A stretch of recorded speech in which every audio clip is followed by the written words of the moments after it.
Hello everyone, welcome back to our channel. Friends అందరు బాగున్నారా? అందరు బాగుండాలి, అందులో మనం ఉండాలి. ఈరోజు నేను టేస్టీ కాజు టొమాటో బాత్ అయితే చేశాను ఫ్రెండ్స్. చూడండి, అది కూడా డిఫరెంట్ స్టైల్లో అనమాట. గ్యాస్ లేకున్నా కానీ మనం చేసుకోవచ్చు ఈ రెసిపీ. బ్యాచిలర్స్ కూడా ప్రిపేర్ చేసుకోవచ్చు.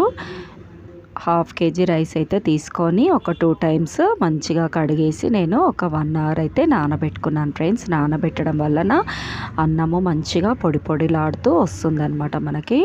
చూడండి, రైస్ కుక్కర్లో ఒక 5 టేబుల్ స్పూన్స్ వరకు ఆయిల్ అయితే తీసుకోవాలి మనము. 3-4 మినిట్స్ కన్నా ఎక్కువ టైం అయితే పట్టదనమాట ఈ రెసిపీకి. ఈజీగా ప్రిపేర్ చేసుకోవచ్చు ఫాస్ట్గా. తర్వాత ఒక 1/2 స్పూను ఆవాలు, 1/2 స్పూన్ జీలకర్ర, 1/2 స్పూన్ మినపప్పు, 1/2 స్పూన్ శనగపప్పు అయితే వేసుకొని ఒక 10 జీడిపప్పులు అయితే వేసుకున్నాను ఫ్రెండ్స్. నేను 1 స్పూను పసుపు అయితే వేసుకోవాలి. ఒక 7-8 రెడ్ పచ్చిమిర్చీలు అయితే తీసుకోవాలి. రెసిపీకి టేస్ట్ అనేది ఇంక్రీజ్ అవుతుంది. తర్వాత కట్ చేసుకున్న ఆనియన్స్ అయితే వేసుకొని బ్రౌన్గానైతే వేయించుకోవాలి ఫ్రెండ్స్. చూడండి వీడియోలో చూపించినట్టుగా. తర్వాత 2 టొమాటోస్ అయితే సన్నగా కట్ చేసుకొని వేసుకోవాలన్నమాట ఇందులోకి.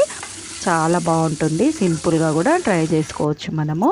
ఇది బ్యాచిలర్స్ రెసిపీ అని కూడా చెప్పచ్చు. వాళ్ళ దగ్గర గ్యాస్ ఉండదు కాబట్టి బ్యాచిలర్ బ్రదర్స్ మీరు కూడా ఇట్లా రైస్ కుక్కర్లో ఈజీగా ప్రిపేర్ చేసుకోవచ్చు. తర్వాత ఉప్పు, కారం, గరం మసాలాను అయితే వేసాను.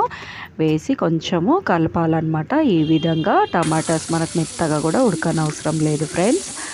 ఇలా ముక్కలుగానే ఉండాలి. గ్యాస్ లేని వాళ్ళు కూడా ఇట్లా రైస్ కుక్కర్లోనైతే ప్రిపేర్ చేసుకోవచ్చు మీరు ఈజీగా. అందరికీ గ్యాస్ ఉండదు కదా అందరి ఇళ్ళల్లో. సో తర్వాత ఒక 2 గ్లాసెస్ ఆఫ్ వాటర్ అయితే యాడ్ చేసుకున్నాను.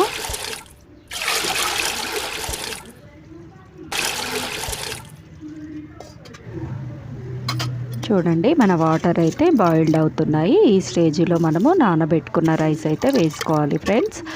3 గ్లాసుల బియ్యానికి 2 గ్లాసుల నీళ్ళు పోసాను. అబ్జర్వ్ చేయండి, ఎందుకంటే రైస్ కుక్కర్లో మనం హాఫ్ చేసినాక కూడా కింద మొత్తము కొంచెం తేమ ఉంటుంది, కంప్లీట్గా దమ్ము కాదనమాట. సో వాటర్ తక్కువ పోసుకుంటే ఇట్లా వీడియోలో చూపించినట్టు అన్నము పొడి పొడిగా వస్తుందన్నమాట. దీన్ని కర్డ్తో కానీ లెమన్ పిండుకొని ఆనియన్ కూడా సైడ్ డిష్గా పెట్టుకొని కూడా తినచ్చు. చాలా బాగుంటుంది అనమాట.